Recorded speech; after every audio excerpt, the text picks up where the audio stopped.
que el reino de la divina voluntad ya está en medio de las criaturas.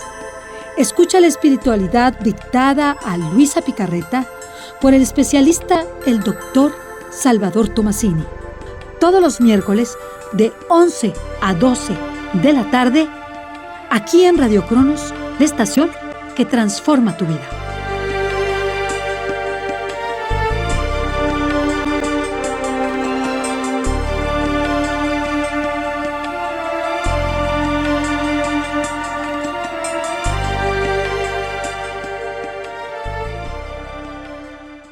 Bueno, pues muy buenos días. Buenos días, Ale. Buenos días, doctor. Bueno, Alejandra. Alejandra. Buenos días, Alejandra. Buenos días, doctor, ¿cómo está? Buenos días, amable auditorio. ¿Cómo nos encontramos? Espero que bien. Y vamos a continuar nuestro tema sobre las enseñanzas de Jesús a Luisa Picarreta, y que ya dijimos que también son enseñanzas para nosotros. Habíamos visto cómo va el desapego al mundo exterior, y después de que él la liberó de todo lo que tenía, de todos sus apegos externos, ahora le dice que va a poner mano a purificar el interior de ella. Y entonces Jesús le dice: ahora hemos quedado solos, no hay ya quien nos disturbe. ¿No estás ahora más contenta que antes, que debías contentar a tantos y tantos? Mira, es más fácil contentar a uno solo.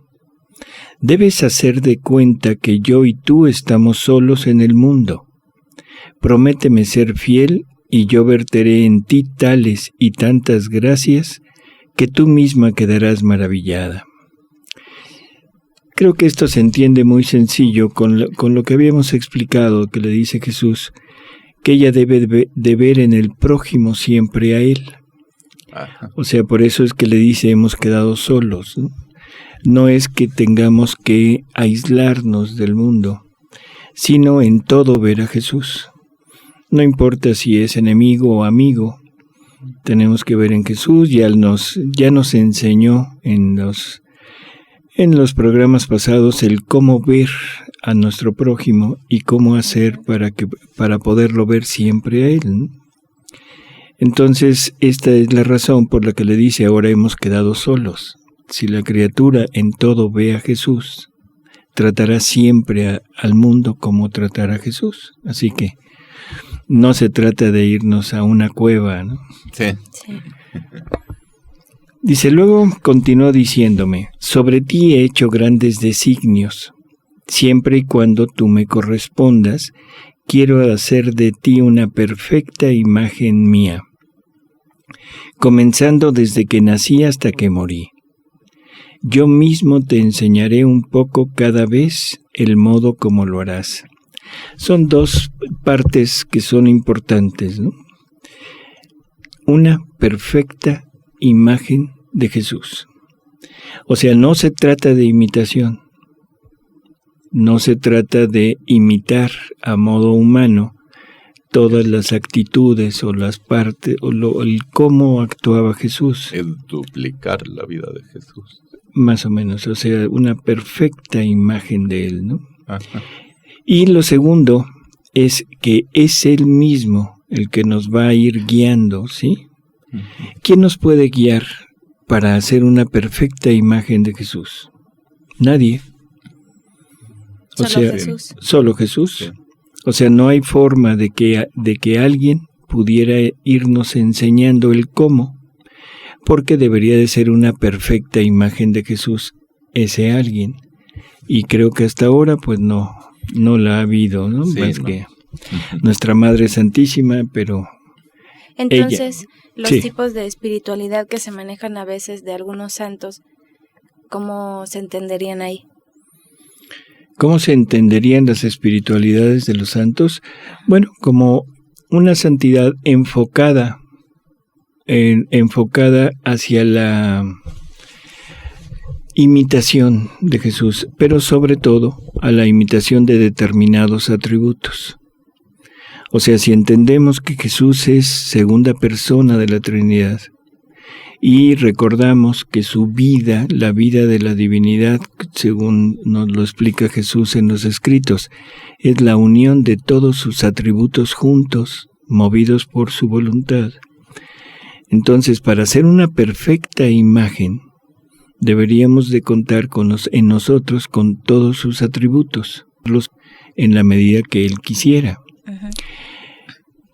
Las virtudes humanas son actos humanos a imitación, imitando los atributos de Jesús.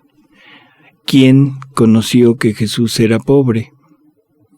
Y entonces quiso casarse con la pobreza. ¿Sí? Ujú.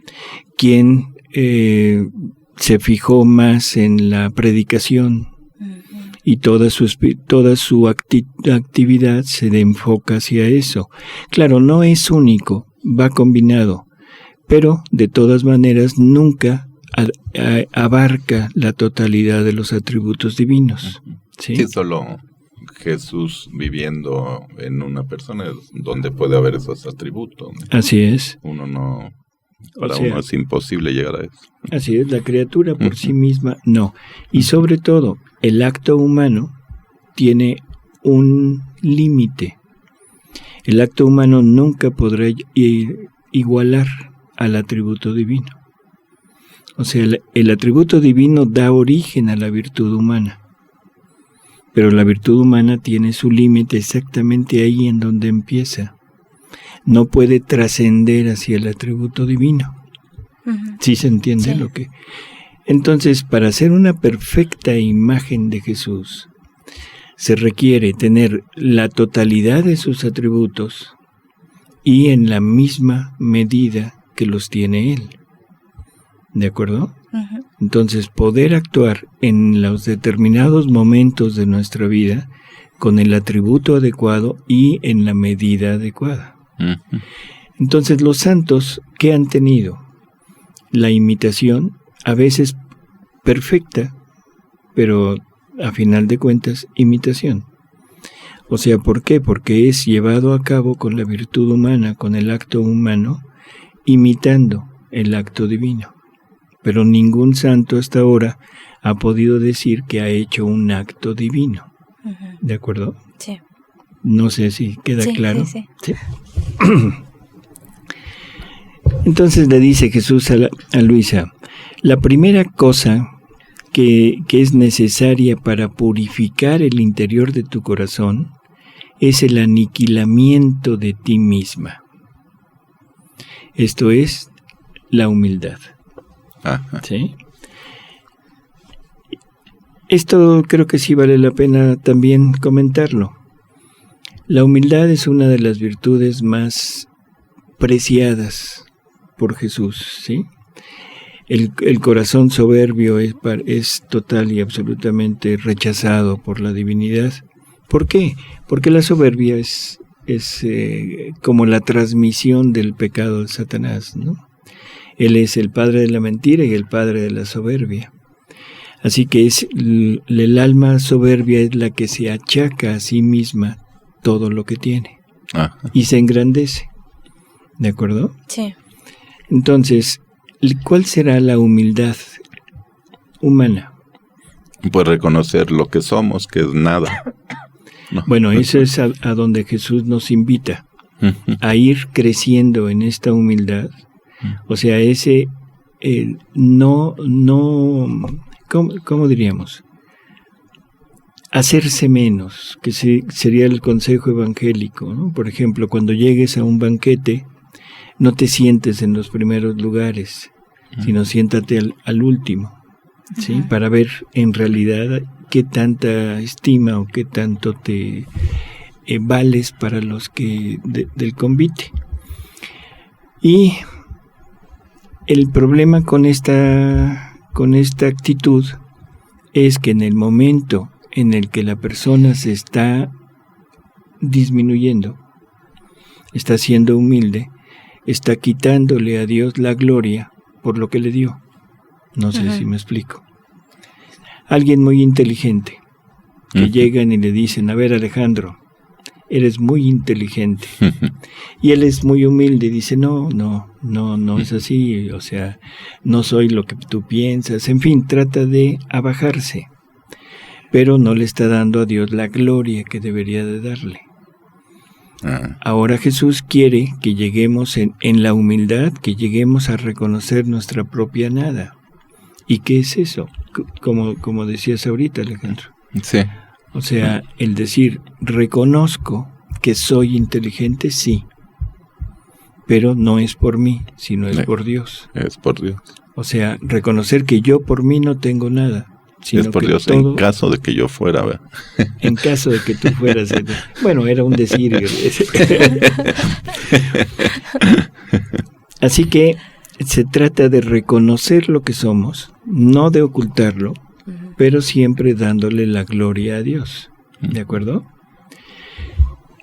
Entonces, ese es el punto principal que Jesús quiere en nosotros, en que lleguemos a esa humildad. Y le dice Jesús, mira, para hacer que yo derrame mis gracias en tu corazón, quiero hacerte comprender que por ti nada puedes. Yo me cuido muy bien de aquellas almas que se atribuyen a ellas mismas lo que hacen, queriéndome hacer tantos hurtos de mis gracias. En cambio, con aquellas que se conocen a sí mismas, yo soy generoso en verter a torrentes mis gracias, sabiendo muy bien que nada refieren a ellas mismas. Me agradecen y tienen la estima que conviene. Viven con continuo temor de que si no me corresponden, puedo quitarles lo que les he dado, sabiendo que no es cosa de ellas. Sí, creo que es muy claro lo que dice. Dice todo lo contrario en los corazones que apestan a soberbia. Ni siquiera puedo entrar en ellos, porque inflado de ellos mismos no hay lugar donde poderme poner. Las miserables no toman en cuenta mis gracias y van de caída en caída hasta la ruina. Entonces, bueno, creo que es fácil. ¿Cuál fue el pecado de Satanás? O sea, de Luzbel.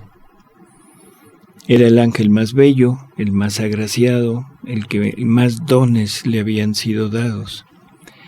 En el momento de verse a sí mismo, se admira tanto que se olvida de ver a Dios. Y cree, por la cercanía de sus dones, de sus dotes que tenía de Dios, cree que él puede ser suficiente para actuar como Dios. Es decir, no reconoció al Creador, aquel al que le dio esos dones. Así es. Dejó de ver al Creador y nada más se vio él y se esos vio dones. A sí mismo. Exacto. Entonces era muy bello, pero muy tonto, ¿no? Bueno, dice Jesús que el humo de la soberbia fue algo que nació en el interior de Satanás como una pequeña humito que lo envolvió y lo llevó a creerse algo, ¿no? Por eso es que siempre debemos reconocer lo que Dios nos da. O sea, nunca ocultarlo, sino reconocerlo. ¿De acuerdo? Sí, porque más adelante es como Jesús le dice que el alma que vive en la divina voluntad ya debe de tomar como los atributos divinos como suyos, o sea, como el de la persona, porque no es que la persona los diga esto es mío, yo lo creé, yo lo hice y yo lo voy a utilizar como yo quiera, sino los utiliza, como Dios quiere. Entonces ya no es abajar esos atributos, sino usarlos como Dios, ¿no? Entonces... Bueno, sí, o sea, totalmente de acuerdo. Nada más hay que recordar que es Jesús haciéndolo en nosotros. Que nos lo da como nuestro, sí. Pero el alma ahí, el único peligro que corre es el atribuírselo a sí misma, como dices ahorita, ¿no? O sea, no es que yo lo use, sino permito que Jesús lo use a través de mí. Y el peligro es que después de ver lo que pasa, ahora me lo quiera atribuir a como hecho por mí. Es como cuando Jesús decía, yo no he venido a hacer mis obras, es mi Padre que mora en mí quien hace sus obras en mí. ¿Qué hubiera pasado si Jesús hubiera dicho, no, miren, yo vengo a hacer mis obras? ¿Sí? O sea, todo esto que hago es mío. Le hubiera robado la gloria al Padre y le hubiera impedido al Padre el seguir obrando en él. Y entonces hubiera dado al traste con la redención. Claro. ¿De acuerdo? Sí. O como si María se hubiera atribuido a sí misma y cuando llega a ver a su prima Santa Isabel, en vez de rezar la primera, bueno, no de rezar, sino de decir aquello del Señor ha obrado grandes maravillas en mí, hubiera dicho, hombre, es que yo soy una maravilla. O sea, es lo mismo, hay que reconocer lo que somos, pero siempre dándole a Dios la gloria, ¿no? Doctor, una de las cosas que tal vez podrían avisarnos que estamos siendo soberbios con los atributos que Dios nos da, podría ser el siempre querer contentarnos de alguna forma a nosotros mismos, ¿no? De querer como consentirnos en algunas situaciones. No sé si me explique. Por eso, el seguir algo o hacer algo para darme gusto a mí. Como la ¿sería? Comodidad. O por la ejemplo. comodidad. O Los placeres. Los placeres. No, definitivamente estaríamos fuera, ¿no? O sea, Dios no es negado a esos placeres lícitos de la criatura, pero siempre y cuando sean de Él. O sea, ¿a qué me refiero? Le dice a Luisa que cuando el hombre no lo tiene a él como vida, y el hombre va buscando las cosas naturales para satisfacerse, pero por él, para él y por gusto y comodidad de él, entonces él se pone celoso porque él queda a un lado, y que en muchas ocasiones es él el que lo va obstaculizando, el conseguir todo aquello. Y que una vez que ya el alma empieza a buscarlo, que empieza a entrar en contacto con él, entonces lo primero que él hace es hacer consciente a aquella alma de que solo él basta para todo. Esto se lo dice por la cosa de que Luisa a veces comía y volvía al alimento. Durante mucho tiempo estuvo así. Entonces Luisa le dice que para qué hacerla comer si todo lo vuelve. Entonces le da varias razones Jesús. Y después de un tiempo empieza Luisa a ya no volver el estómago, sino empieza a tolerar el alimento e incluso come más de lo que normalmente comía, ¿no? Y ella lo dice, es que no sé qué me pasa. Dice, ahora como y como de más y tengo hambre continuamente. Entonces ella cree que es mala por eso. Entonces Jesús le explica y le dice, no, mira, lo que pasa es que antes eran cosas tuyas. Ahora, habiendo hecho perfecta adquisición de tu corazón, de ti, de tu voluntad, ahora son cosas mías y ya no me dan celos.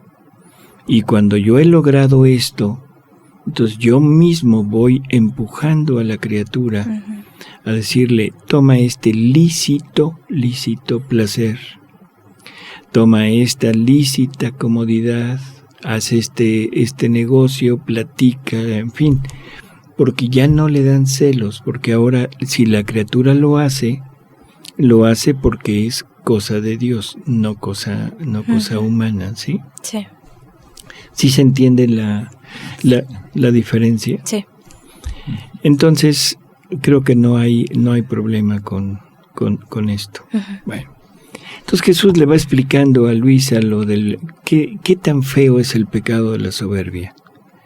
Luisa, lógicamente, ante la presencia de Jesús se siente mal, se ve muy mal, que esto es una de las características que hay que tener en cuenta.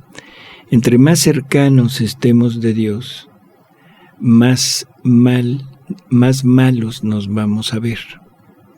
Aunque aparentemente la persona se comporte bien, aunque aparentemente la persona haya mejorado mucho, o incluso ya en camino de santidad, como sería Luisa, pero ante la presencia de Dios, inmediatamente la criatura se ve mal, se ve manchada, se ve con defectos, ¿no?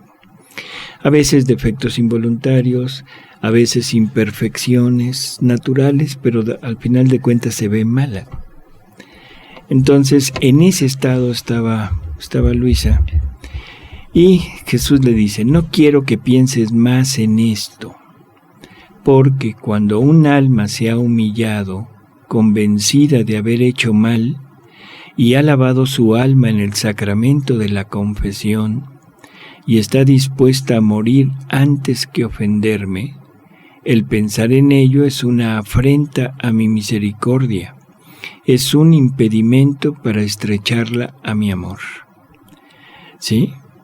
Creo que también se entiende. O sea, ¿por qué? Porque la criatura siempre está recordando por el dolor del pecado, por el arrepentimiento, siempre está recordando lo que hizo y no se acuerda de Dios. Parece como incongruente, pero así es. Y continúa Jesús y le dice: porque siempre busca con su mente envolverse en el fango pasado y me impide hacerle tomar el vuelo hacia el cielo, porque siempre con aquellas ideas se encierra en sí misma, si es que busca pensar en ellas. Y además, mira, yo no recuerdo ya nada, lo he olvidado perfectamente. ¿Ves tú alguna sombra de rencor de parte mía? Si pensemos en amarnos y contentarnos mutuamente. Esto es algo que es muy importante, lo que acaba de decir. Ya en varias ocasiones hemos mencionado que el pecado, siempre que pecamos por gusto, porque me gusta el pecado, ¿sí? Y Jesús dice que somos creados por el amor y que fuimos creados puro amor. Por lo tanto, todo lo que hacemos, lo hacemos por amor. Entonces el amor a veces es un amor desordenado y puede llegar incluso a actuar por amor al pecado. ¿De acuerdo? Sí. Si esto es así, cada vez que yo recuerde el pecado, ¿qué es lo primero que aparecerá ante mi mente? El gusto del pecado, lo que me agradó del pecado, y después viene el arrepentimiento. Por eso Jesús le dice, quiere enfangarse nuevamente en el pecado. O sea, porque con el recuerdo lo traemos a la memoria y sentimos el gusto del pecado, aunque después diga, qué bárbaro, ¿cómo hice esto? ¿De acuerdo? Sí. Y estamos enfrascados siempre en el gusto y en el arrepentimiento. Y creo que en muchas ocasiones nos ha pasado, o le ha pasado a muchas personas, el que algún pecado y lo confiesan una vez, y lo confiesan otra vez, y lo vuelven a confesar, porque no se sienten suficientemente perdonadas, limpias, ¿no? ¿Qué es eso? Es un desconfiar de la misericordia de Dios, es un desconfiar del perdón de Dios, ¿sí? Siempre y cuando lleve esos requisitos que puso Jesús, ¿no? Que esté totalmente arrepentida, o sea que, y con la firme propósito de no volver a pecar. Si no lleva todo esto, bueno, pues tendremos que seguirlo confesando durante mucho tiempo, ¿no?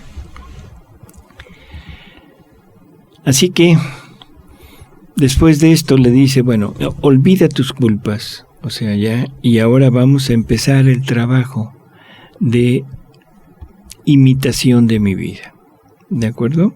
Y entonces le dice, la primera cosa que te dije que quería de ti era la imitación de mi vida, así que veamos qué cosa te falta. Bueno, creo que nos vamos a un corte. Sí, y ahorita volvemos. Radio Cronos. Regresamos.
Radio Cronos. Continuamos.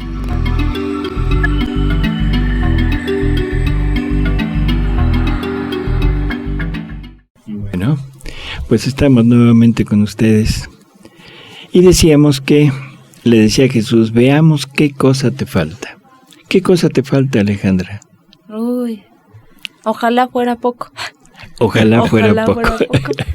¿Y a ti, Alejandro? A mí me falta Jesús, me falta todo.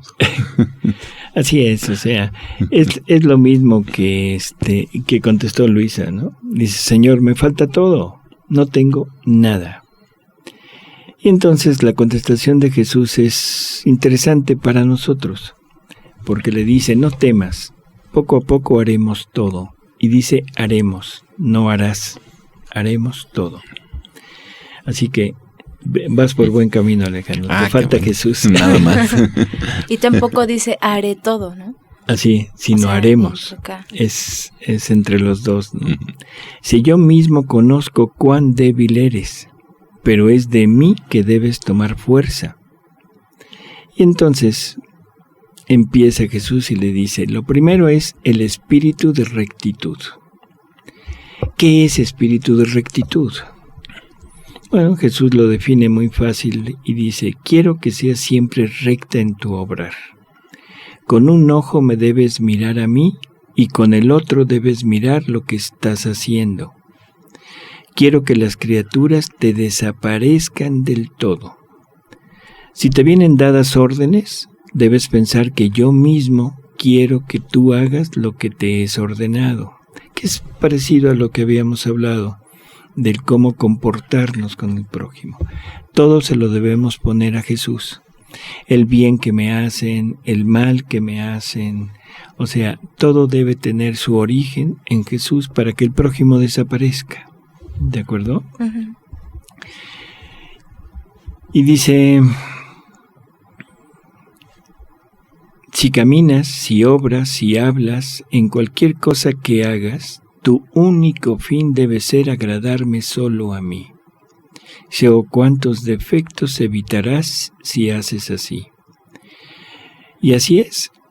O sea, si yo voy a trabajar no por la necesidad del dinero, si voy a algún lugar para hacer algo, o sea, que es fin mío, debo irlo desechando y siempre voy a poner a Jesús por delante. ¿Por qué voy a trabajar?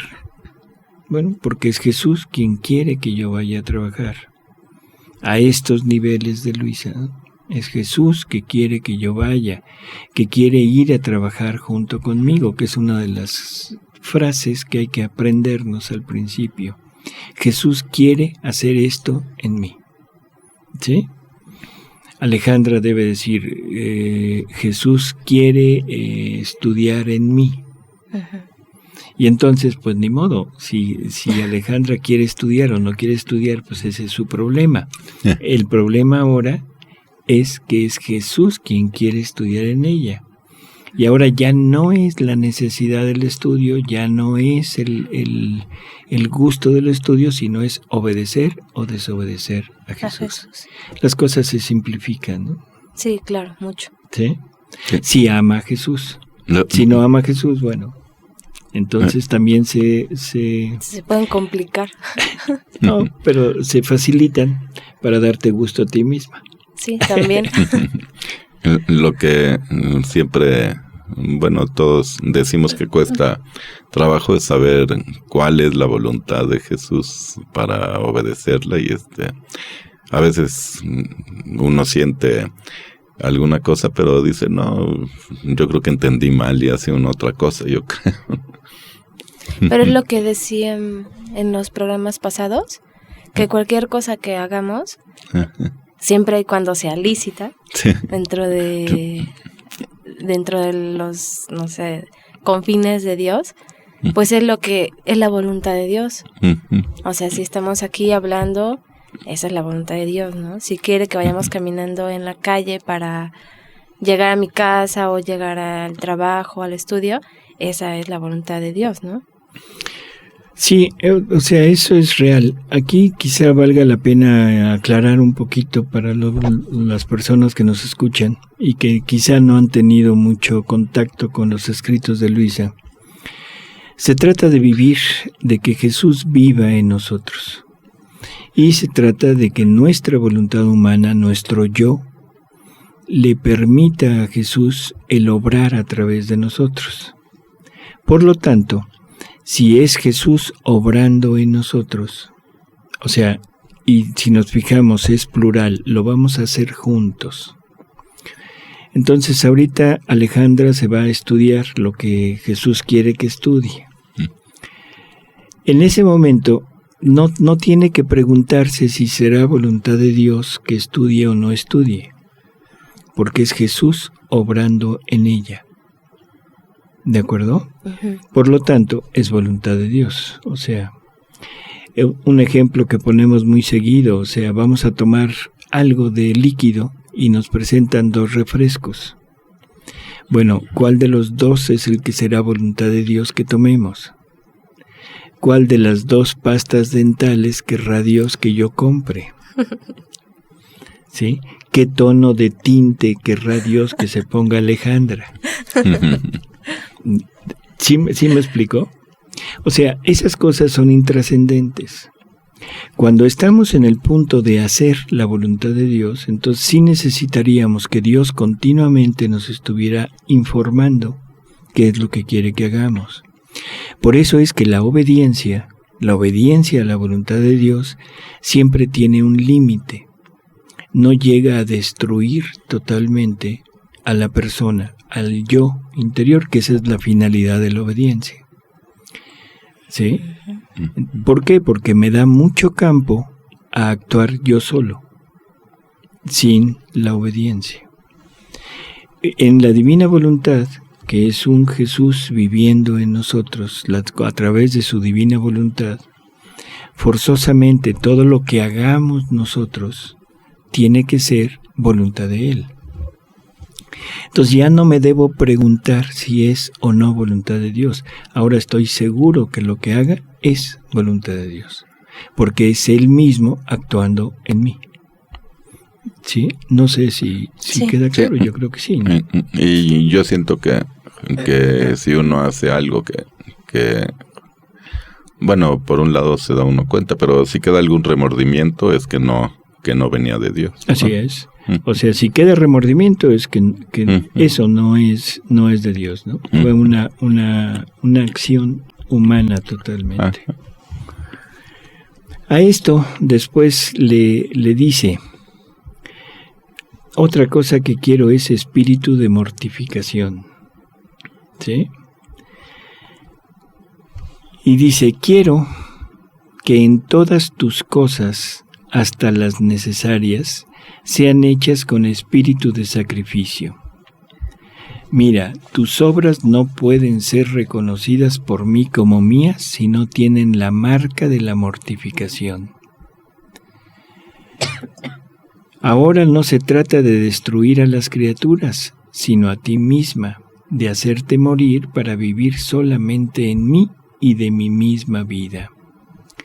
Es verdad que te costará más de lo que has hecho, pero ten valor, no temas, no lo harás tú, sino yo que obraré en ti. Y uno dice, bueno, ¿y cómo me voy a mortificar? O sea, esa es la primera pregunta, ¿no? Sabemos que la mortificación, bueno, podríamos hacer como hacía Luisa en un principio, que Luisa estaba tejiendo y llegaba Jesús y le decía, tú sentada muy cómoda, y yo nunca tuve ni siquiera dónde recostar la cabeza, y entonces Luisa se sentía mal y se sentaba a media silla, o sea, con media sentadera de fuera, ¿no? En fin, cosas muy triviales, muy así, casi infantiles, pero que para ella iban mortificándola poco a poco, ¿no? Ahora, ¿cuál será el espíritu de mortificación que nosotros podremos hacer? En todas nuestras obras va implícito la mortificación de renunciar a mi propia voluntad. ¿Sí? Si todo lo hago para que sea la divina voluntad la que obre a través de mí, entonces estoy renunciando al derecho de obrar con mi propia voluntad. Entonces ya va junto con pegado el espíritu de mortificación. ¿Sí se entiende? Sí, por decir, desde que inicia nuestro día ya es mortificación, porque para levantarnos... Ah, bueno. o ¿cómo es ahí? Está bien, es un buen ejemplo. Te despiertas, o sea, a la hora que te despiertes, no lo digas. A la hora que te despiertes, y de esas veces que dices, ay, pero un ratito más. Bueno, te paras. Como espíritu de mortificación podría ser un ejemplo, ¿no? O sea, no sé, te metes a bañar y te gusta bañarte siempre con el agua hirviendo para que salgas así como si hubieras regresado de Acapulco, toda roja. Entonces, bueno, podría ser, le bajas un poquito la temperatura al agua para que no te des el gusto de hacerlo. Eso es válido, eso es correcto hacerlo, ¿sí? Y eso en un inicio para Luisa, cuando le dice que la purifica primero internamente, ya después, ¿cómo es? Porque después es como con la comida, que le regresa la comida y ya puede comer, porque es Jesús mismo quien está comiendo, ¿no? Por decir. Y ahora, con este espíritu de mortificación, ¿ya no se quita? ¿O el espíritu de mortificación es un paso nada más en el proceso?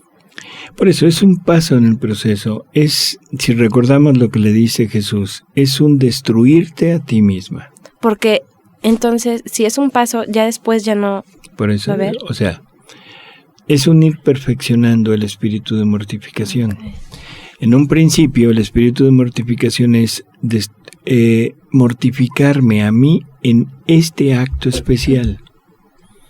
En el bañarte con agua un poquito más templada que como te gusta. O dejar de comer algo. O dejar de comer algo. O a lo que normalmente comes, decir, bueno, le quito un poquito. Uh-huh. O sea, todo esto, si nos vamos fijando en el fondo, lo que lleva es un renunciar a mí, a mi gusto, a mis costumbres, a lo que yo hago, ¿de acuerdo? Pero no es un destruirme a mí, no es un quitar mi obrar de en medio, sino es unirme poco a poco, mortificando para ir destruyendo cositas en mí. En la medida que Luisa iba avanzando ella misma iba buscando algo más que hacer para no darse gusto. Y recordemos, bueno, lo vamos a ver posterior, pero llega un momento en que Jesús le empieza a comunicar los sufrimientos de su pasión. Entonces ahí es una aceptación del sufrimiento de Jesús, ¿de acuerdo? Y eso también implica una mortificación. Así que, en definitiva, o sea, es unir poco a poco, teniendo lo nuestro a un lado y teniendo lo de Jesús en otro. ¿Y qué es vivir en la divina voluntad? Es un quitar totalmente mi acto, mi voluntad humana, porque mi voluntad humana, el único acto que va a hacer es decirle a Jesús, sí, ven tú a obrar en mí.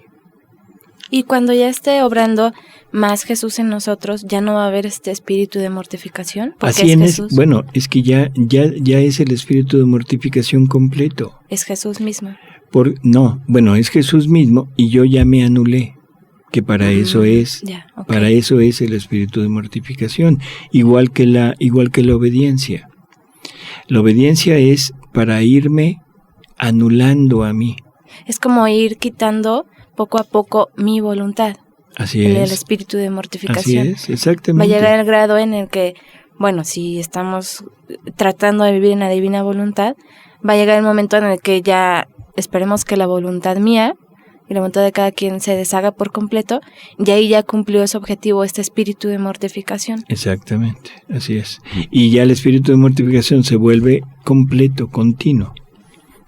Por ejemplo, tener una familia sería como un entrenamiento para eso, ¿no? Porque cuando uno está solo hace su voluntad, y cuando está con la familia pues ya se hace la voluntad de la familia. Bueno, ¿no? es una forma de verlo. Porque digo, a lo mejor para eso nos la pusieron, para ir practicando, ¿no?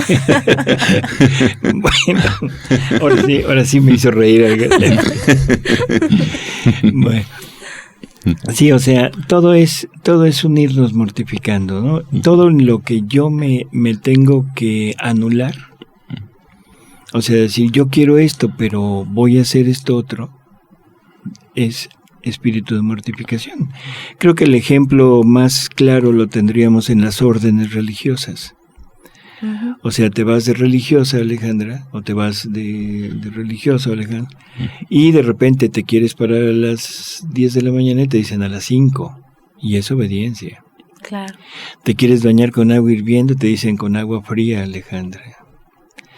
Quieres estar sentada leyendo porque estás muy fervorosa y te dicen a rezar laudes, Alejandra. ¿Sí? Quieres ir a algo y te dicen, no, te toca la cocina, Alejandra.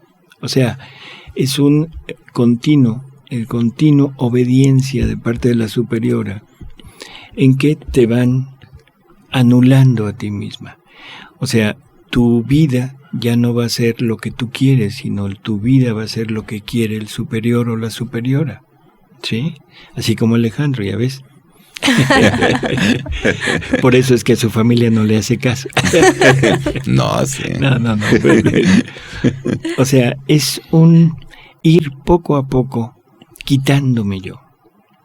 Cuando esto llega a ser una realidad, una vida ya no hay que mortificar, ya estoy totalmente mortificado, incluso mi voluntad ya no está. O sea, no es que la pierda, no es que se haya muerto, es que ya no está para actuar, sino su único acto es decirle a la divina voluntad, ven y obra tú, ven y obra tú, ven y obra tú. Eso es lo que podríamos decir cuando, por ejemplo, tenemos flojera de acompañar a alguien a hacer el mandado, al hacer el súper. Uh-huh. Entonces, ven y obra tú, Jesús. Entonces, creo que ya el cuerpo ni siente esa pereza, ¿no? Sino que inmediatamente yo creo que Jesús mismo se levanta y va a ayudar a esa persona. Ya ni se siente. Así es, pero no es que el cuerpo no sienta la pereza, es que la pereza no la siente el cuerpo. El cuerpo no puede sentir pereza, porque la pereza es espiritual. El cuerpo podrá sentir cansancio, pero pereza eso es del alma. ¿Sí? Ujú. ¿Sí se entiende? Sí. Contra pereza, diligencia. Diligencia. O sea, son vicios y virtudes del alma, ¿no? Y siempre parten de nuestra voluntad. O sea, siempre parten de nuestra voluntad. En el momento que la divina voluntad obre en una criatura, esa criatura puede sentir cansancio, sí, porque ese es físico. Ujú. Pero la misma alma lleva al cuerpo a decirle, adelante. ¿Por qué? Porque está recibiendo el gozo de obrar junto con Jesús. Le está diciendo sí a Jesús. Así el es. alma. Y entonces Jesús empieza a obrar. Hay muchas cosas que iremos viendo poco a poco. Pero así como adelanto, dice Jesús que cuando el alma empieza a obrar en este ambiente, entonces empieza a disfrutar los gozos de Él. O sea, Jesús nos empieza a comunicar sus gozos. Y entonces mi gozo ya no va a ser quedarme acostado. Mi gozo va a ser, no sé, algo, el cumplir o el hacer o el obrar con la voluntad de Dios. ¿Sí? ¿Se acuerdan cuando estaba Jesús con la samaritana? Y llegan los apóstoles y le dicen, oye, ¿quieres comer algo? Dijo, no, mi alimento es hacer la voluntad de mi Padre. O sea, para él eso era mucho más gratificante que el comer, ¿sí? No solo de pan vive el hombre. Ujú. En fin, de alguna manera Dios le irá comunicando a esa alma los gozos de la parte espiritual. ¿Sí? Sí. O sea, sería como yo estoy feliz con un vaso de agua y me quito eso y Dios me va a dar el mar, ¿no? Sí. O sea, me tengo que mortificar por quitarme mis cosas que son tan chiquitas y yo las veo tan grandes para poder aceptar lo verdaderamente grande que me va a dar él. Así es. Nos da lo más por lo menos. Exacto.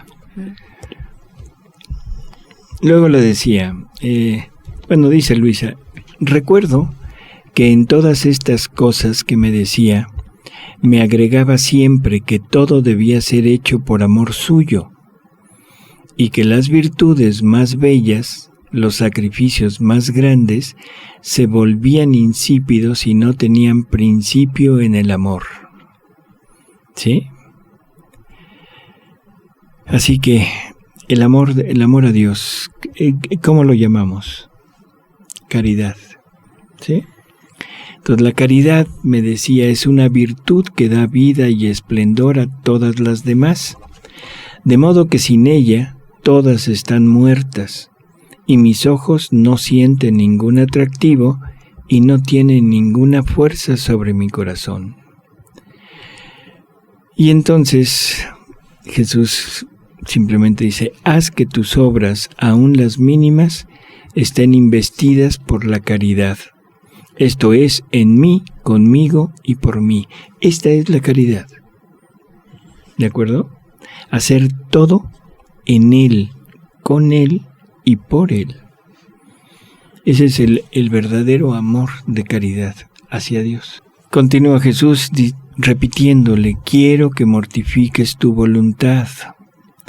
Aquel yo se debe destruir en ti. Quiero que la tengas sacrificada como víctima ante mí, para hacer que de tu voluntad y de la mía se forme una sola. ¿No estás contenta?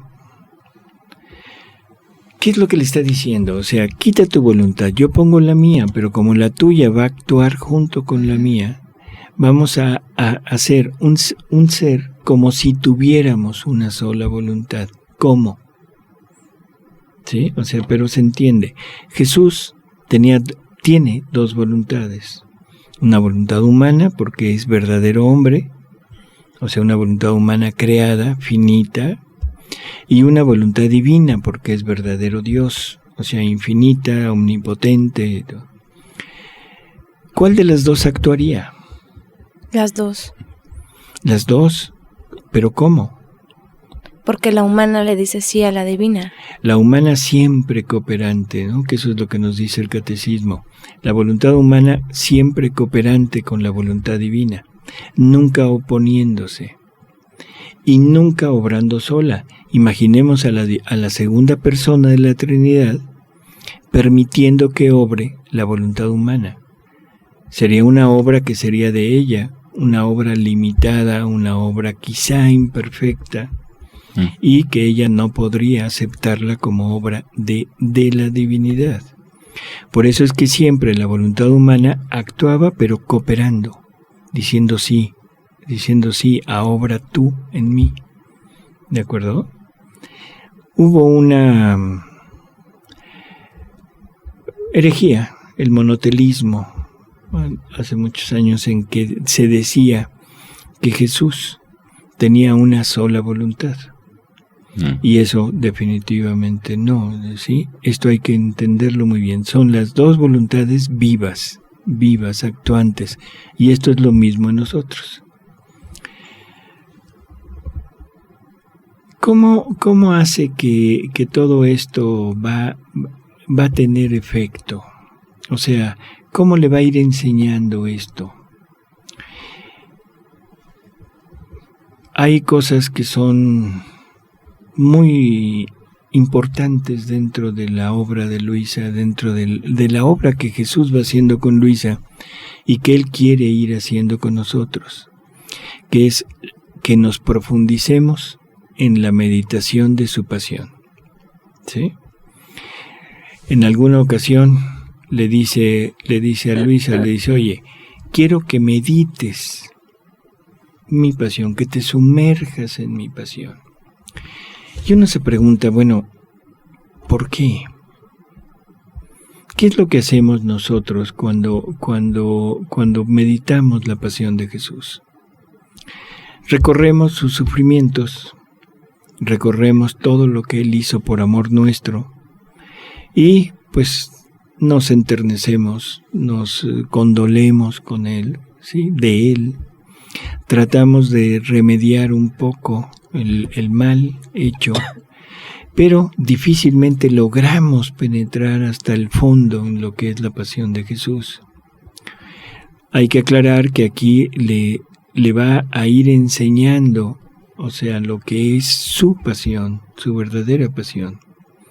Y esa pasión de Jesús no es lo que nosotros conocemos, que son las últimas horas de su vida, los latigazos que le dieron, la corona que le pusieron, los golpes, las caídas, los clavos.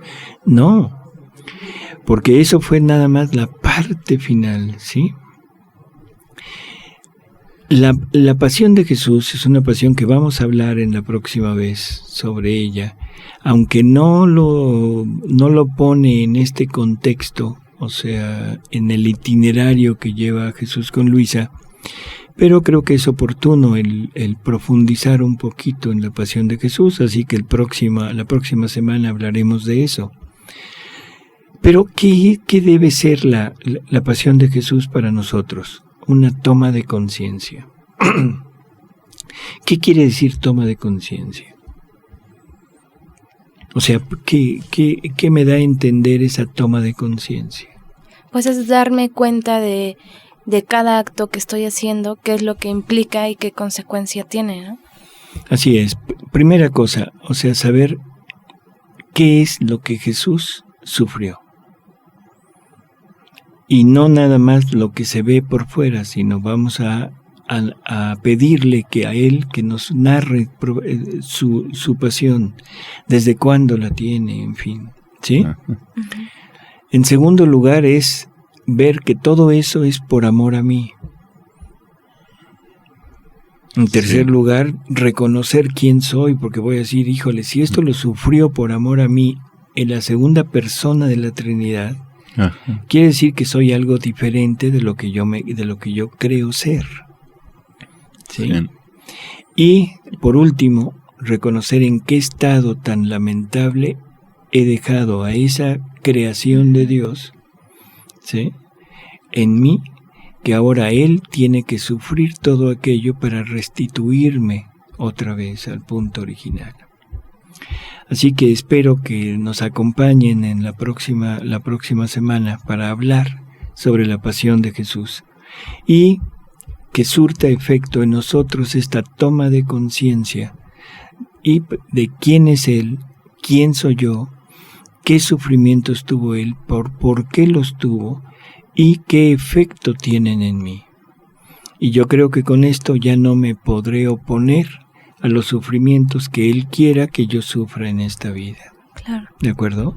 Sí. Sí. Bueno, pues nos despedimos, Alejandro, Alejandra. Gracias, doctor. Nos Gracias, vemos la doctor. próxima Nos vemos semana. la próxima. Y a todos nuestros oyentes también, buena semana.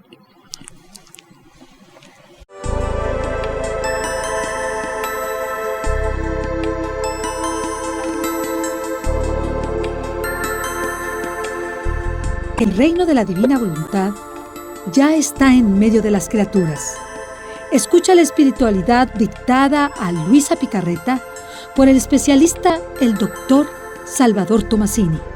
Todos los miércoles de 11 a 12 de la tarde, aquí en Radio Cronos, la estación que transforma tu vida.